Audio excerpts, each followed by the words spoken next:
Assalamualaikum warahmatullahi wabarakatuh. Semangat pagi. Kita akan membahas bagaimana membangun tim efektif dalam sebuah organisasi. Tahap pertama, kita perlu membedakan antara kerumunan, kelompok, tim efektif dan tim yang tidak efektif. Tim efektif atau sebuah tim tidak dibatasi oleh jumlah orang. Bisa jadi orang banyak itu adalah sebuah kerumunan, bisa jadi dia sebuah kelompok atau sebuah tim. Semuanya dibedakan dari tujuan. Adakah tujuan bersama di antara mereka?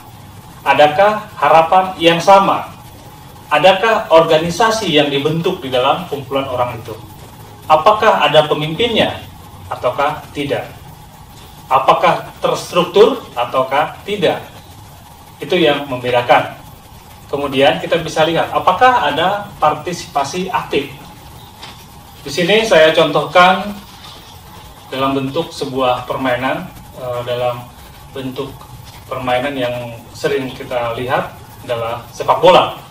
Ada beberapa strategi untuk memenangkan sebuah pertandingan. Tim yang ada di sepak bola jumlahnya sama, 11 orang. Tetapi kita bisa melihat ada tim yang efektif dan ada tim yang tidak efektif. Ada tim pemenang, ada tim yang kalah. Apakah yang membedakan? Kita lihat contoh yang pertama di sini. Ada sebuah tim yang tidak peduli dengan jumlah dari anggotanya. Hanya memberikan kepercayaan kepada orang tertentu saja, sehingga anggota yang lain hanya melihat. Kita bisa lihat hasilnya, apakah efektif ataukah tidak. Kemudian ada sebuah tim yang langsung pemimpinnya saja yang mengambil alih seluruh tugas. Anggota tim dibiarkan tanpa tugas dan kewenangan. Kemudian ada sebuah tim yang kesulitan melakukan sebuah kegiatan untuk mencapai tujuan, sehingga dia hanya menjalankan tugas saja. Ada tim yang terus bekerja tanpa sebuah konsep yang jelas, sehingga tim itu hanya berkutat dalam pekerjaan-pekerjaan yang tidak penting, yang akhirnya tujuan tidak tercapai. Ada lagi tim yang kesulitan mencapai tujuan karena tim itu tidak punya tujuan, sehingga dia keliru. Yang seharusnya menendang ke gol lawan malah gol bunuh diri. Itu semua terjadi karena apa? Karena tidak ada tujuan yang jelas. Anggota tim tidak tahu apa tujuannya, sehingga dia kembali dan malah terjadilah gol bunuh diri. Kemudian ada yang terlalu banyak rencana, terlalu banyak teori. Semua melakukan teori, semua membuat sebuah teori. Tim yang satu, tim yang dua, tim yang ketiga, seterusnya. Sampai akhirnya lupa tujuannya, waktu terus berjalan dan tidak ada hasilnya. Ada juga sebuah tim yang lebih semangat untuk menyalahkan aturan. Dia lebih menyalahkan aturan. Dia lupa bahwa aturannya sudah diatur dengan baik. Masalahnya dia sendiri yang tidak tahu aturannya. Sebuah tim yang baik memiliki impian bersama. Sebuah tim yang baik memiliki harapan yang sama. Sebuah tim yang baik memiliki keinginan yang sama. Apa keinginannya? Keinginannya adalah mencapai tujuan. Tujuan apa? Tujuan bersama. Sehingga masing-masing anggota merasakan manfaat dari posisi dia di tim tersebut. Di dalam sebuah tim sering terdapat perbedaan pendapat, sering juga terdapat selisih antara keinginan pribadi dengan keinginan pribadi yang lainnya, dan ada juga antara kepentingan pribadi dengan kepentingan organisasi yang saling beririsan. Akibatnya apa? Akibatnya harus memilih prioritas. Ketika salah dalam mengambil prioritas, akibatnya adalah organisasi menjadi terbengkalai. Karena pada prinsipnya setiap orang, setiap individu memiliki harapan, memiliki keinginan. Dan bagaimana caranya pemimpin dalam tim bisa memadukan antara kepentingan pribadi dengan kepentingan organisasi. Sehingga semua bisa beriringan, semua bisa sejalan, dan semua merasa bangga sebagai anggota tim. Ketika tim berhasil, dia juga ikut bangga. Ketika tim gagal, dia juga merasa gagal. Maka dia akan terus berupaya bekerja yang terbaik. Tapi Anda sebagai pemimpin perlu memperhatikan bahwa seorang anggota tidak hanya bekerja, tidak hanya karena tujuan organisasi. Dalam dirinya ada harapan-harapan secara pribadi, ada keinginan untuk mencapai yang terbaik. Sehingga ketika kita bisa menselaraskan semuanya, maka akan berhasilan sebuah tim itu. Ketika tidak bisa menselaraskan, apalagi sering bertolak belakang antara kepentingan pribadi, kepentingan individu dengan kepentingan organisasi, maka secara perlahan akan pecah prioritas dari masing-masing individu, masing-masing anggota. Pada intinya, tim yang baik adalah tim yang memiliki rasa saling ketergantungan di antara anggotanya dan memiliki tujuan yang sama. Ketika adanya saling ketergantungan, saling membutuhkan di antara anggota tim, dan tujuan yang diharapkan dari sebuah tim juga adalah tujuan yang diharapkan oleh seluruh anggota tim, maka tim akan lebih baik dan lebih efektif. Dalam membentuk sebuah tim, terdapat beberapa tingkatan yang biasanya akan terjadi atau akan berproses. Yang pertama adalah forming, kedua storming, ketiga norming, dan keempat adalah performing. Jadi biasanya sebuah tim akan dimulai dengan pembentukan yang belum jelas, dicoba diseragamkan, dicoba dibentuk. Nah, pada saat forming biasanya saling menyesuaikan. Kemudian storming, ada badai, dan masing-masing punya keinginan, punya harapan, punya cita-cita, sehingga biasanya di situ juga akan terjadi storming seperti badai, masing-masing akan menyesuaikan khusus itu. Dan setelah itu dilewati, maka akan norming, mulai tenang. Pada saat norming, maka akan terjadi normalisasi, penyesuaian. Masing-masing sudah bisa menyesuaikan, masing-masing sudah bisa saling memahami satu dengan yang lainnya. Kemudian setelah saling memahami, maka dia menjadi performing, jadi siap menghadapi kondisi yang akan dihadapi oleh organisasi atau oleh tim yang dibentuk. Tim itu ada yang tim yang hebat atau tim pemenang, tim yang berhasil, dan juga ada tim yang kalah, tim yang sering kalah, tim yang kacau. Dia tim, tetapi timnya tidak berhasil mencapai tujuan. Nah, kita coba dulu sampaikan profil tim yang hebat, profil tim efektif yang baik. Yang pertama adanya keterampilan beragam dan saling melengkapi. Adanya keterampilan yang beragam dan saling melengkapi satu dengan yang lainnya. Yang kedua, anggotanya memiliki komitmen terhadap organisasinya, terhadap timnya. Kemudian yang ketiga adalah sama-sama ingin mencapai sesuatu, sama-sama ingin mencapai tujuan yang diharapkan. Yang berikutnya adalah sepakat untuk mencapai tujuan itu. Jadi seluruh anggota tim, dari ketua dan semua anggotanya, sepakat bagaimana caranya untuk. Kemudian setiap anggota memiliki tanggung jawab yang jelas.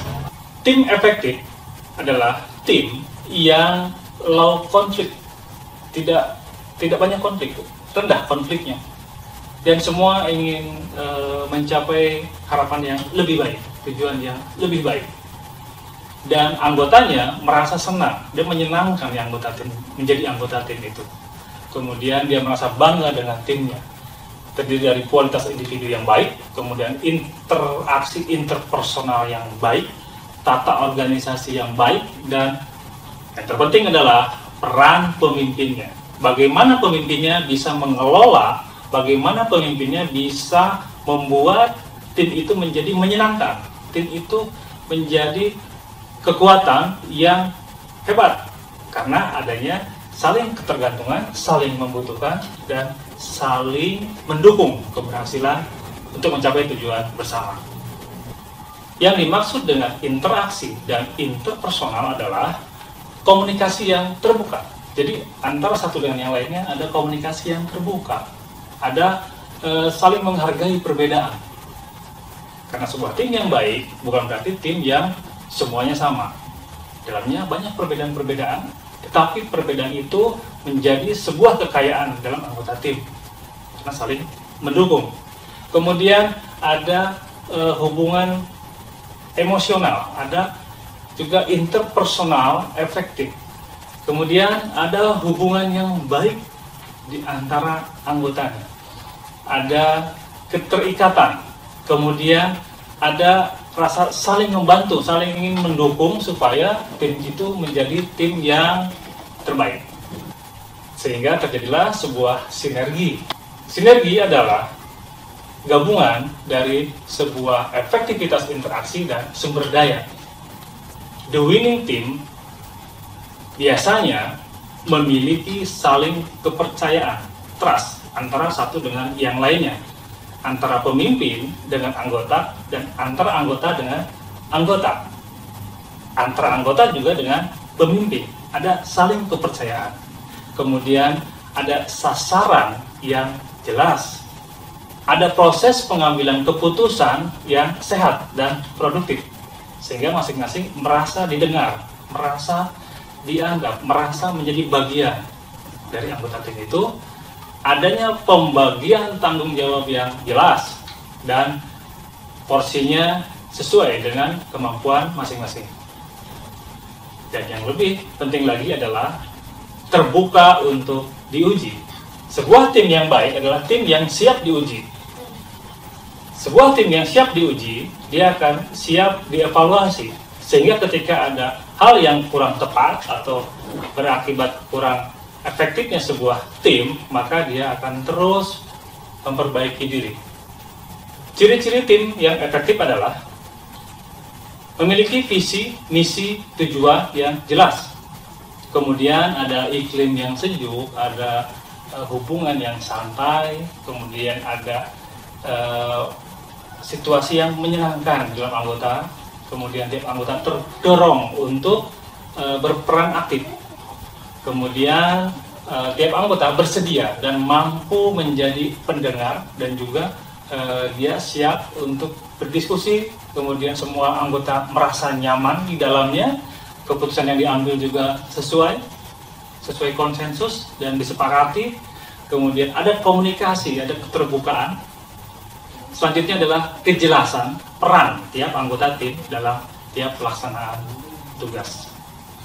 Selanjutnya adalah kepemimpinan dalam kebersamaan. Nah, ini yang sulit.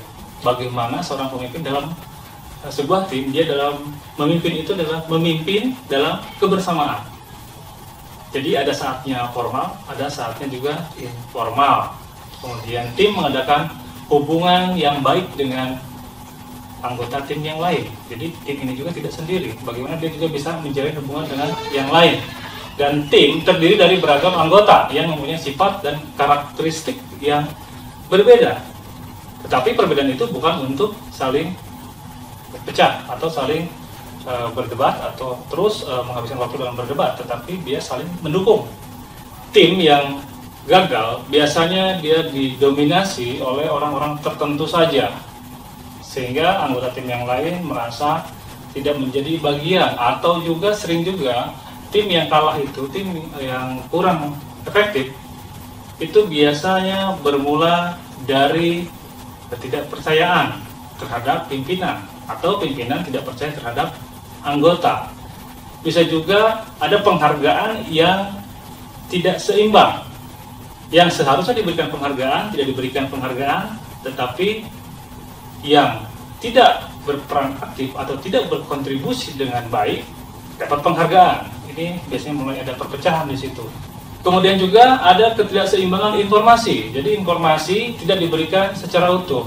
Ada beberapa kelompok atau beberapa anggota lebih tahu mengenai informasi itu, tapi kelompok atau bagian yang lain tidak memahaminya, sehingga terjadi perbedaan atau selisih pendapat dalam anggota tim. Inilah biasanya menghancurkan sebuah tim yang efektif, karena akan saling kurang percaya dan ketidakpuasan akan muncul di dalam tim tersebut.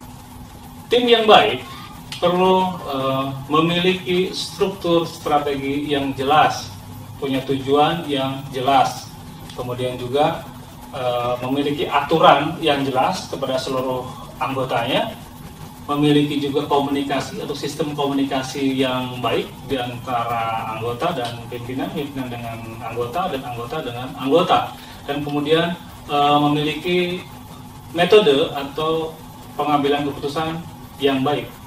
Masing-masing bisa berkolaborasi, masing-masing bisa memahami bahwa dia itu sebagai apa peranannya, kemudian kompetensinya apa, kapan dia harus bekerja, kapan dia harus saling mendukung satu dengan yang lainnya. Gejala-gejala timbulnya tim yang kurang efektif.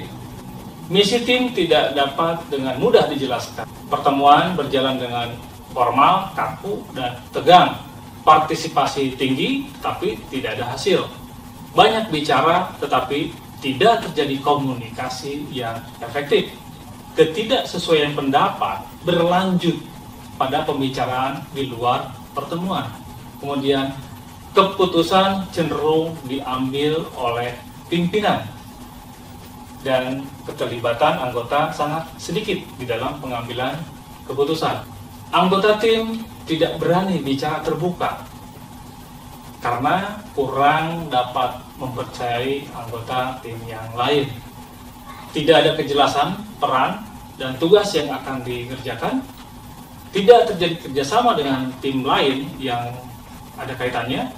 Seorang pemimpin yang baik, dia harus mengetahui kapan dia berkomunikasi, dengan siapa dia berkomunikasi, bagaimana tekniknya untuk berkomunikasi, kemudian juga di tempat yang seperti apa dia berkomunikasi, pada kondisi seperti apa dia berkomunikasi.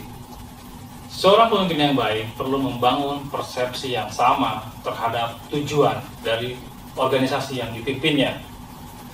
Jika terjadi perbedaan persepsi terhadap tujuan, maka itu adalah awal dari kehancuran sebuah tim.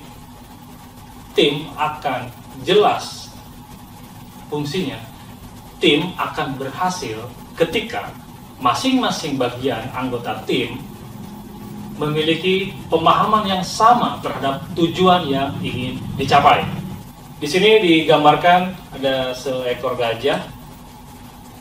Gajah ketika dilihat jelas bentuknya seperti apa, tetapi jika kita bayangkan masing-masing menutup matanya, kemudian masing-masing memegang bagian-bagian dari gajah ini, ketika dia tidak tahu bentuknya gajah, dia membayangkan gajah itu kecil ketika dia pegang buntutnya.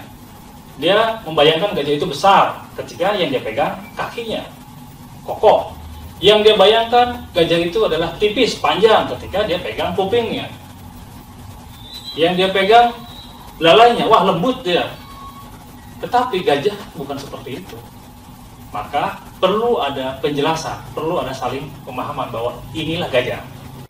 Kita mengenal dua problem utama dalam membangun tim yang efektif. Yang pertama adalah permasalahan terkait motivasi. Yang kedua, permasalahan terkait informasi.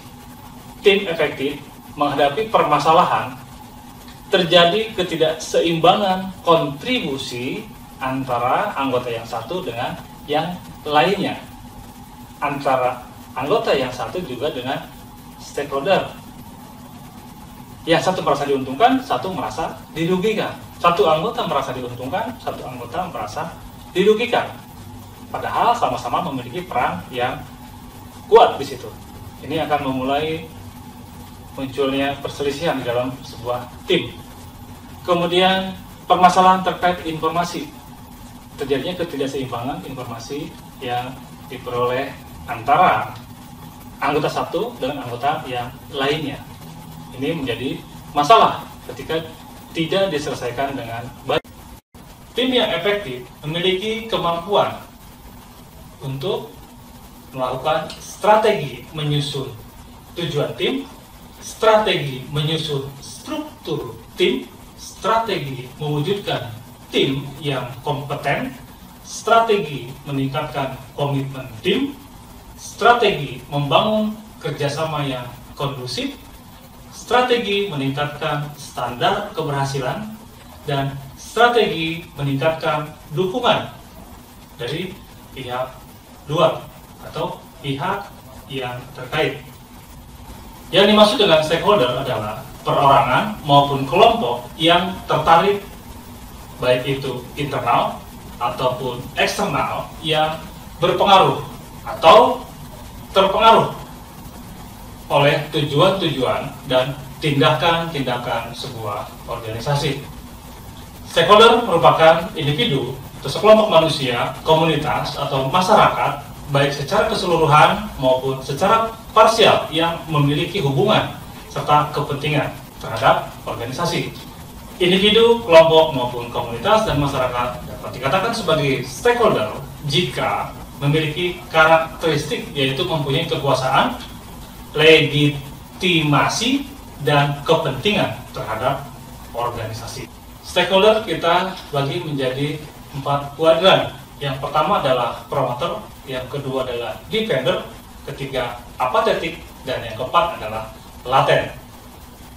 Seorang pemimpin yang baik ketika dia akan mengorganisasikan sebuah kegiatan, mengorganisasikan sebuah tim untuk mencapai tujuan dari tim itu dibentuk, dia harus mampu memetakan dari keempat kuadran ini. Dan bagaimana caranya? Yang menjadi defender, yang menjadi apatetik, yang menjadi laten, semua stakeholder ini bagaimana caranya pada akhirnya bisa mendukung. Dan yang lebih hebat lagi, semuanya menjadi beralih menjadi promoter, sehingga akan mempercepat tercapainya tujuan dari sebuah kegiatan. Pada slide berikut ini ditampilkan bagaimana memetakan stakeholder, kemudian apa peranannya, dan juga bagaimana upaya untuk mengajak stakeholder menjadi stakeholder yang mendukung atau sebagai promoter. Bagaimana caranya supaya semua stakeholder dapat mendukung pelaksanaan kegiatan. Bagaimana stakeholder yang apatetik, kemudian stakeholder yang defender, dan juga stakeholder yang laten itu menjadi stakeholder yang bisa kita kelola supaya tujuan tetap dapat tercapai. Fungsi komunikasi adalah yang pertama mencapai pengertian satu sama lain, kemudian membina kepercayaan, mengkoordinir tindakan, merencanakan strategi, melakukan pembagian pekerjaan, dan berbagi rasa. Keberhasilan sebuah komunikasi terdiri dari 3 bagian. 55% adalah bahasa tubuh, 7% adalah kata-kata, dan 38% adalah nada dan suara. Ketika kita mampu menggabungkan ketiga hal ini, maka komunikasi dapat lebih berhasil, lebih efektif. Seorang pemimpin yang baik, dia mampu melakukan komunikasi yang baik. Semoga kita mampu membangun tim yang efektif. Perlu diingat, tim yang efektif tidak hanya karena jumlah, tidak hanya karena kemampuan.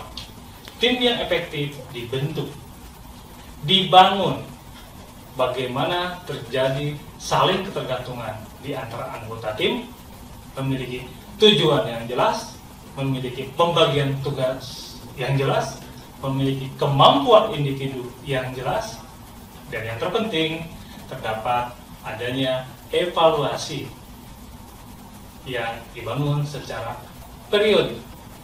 Kemudian terjadi hubungan interpersonal yang baik, komunikasi yang baik, adanya keterbukaan, dan sama-sama merasa bahwa tim ini adalah tim yang merupakan tim impian dalam mencapai tujuannya. Perlu diingat, di dalam sebuah tim pasti ada harapan dari para anggotanya. Dia punya keinginan individu, di sisi lain ada kepentingan organisasi. Ketika bisa menggabungkan keduanya dan bagian dari tim merasa senang bekerja di dalam tim, maka akan terbentuklah sebuah tim yang efektif. Terima kasih atas perhatiannya. Semoga materi ini bermanfaat. Assalamualaikum warahmatullahi wabarakatuh. Semangat pagi.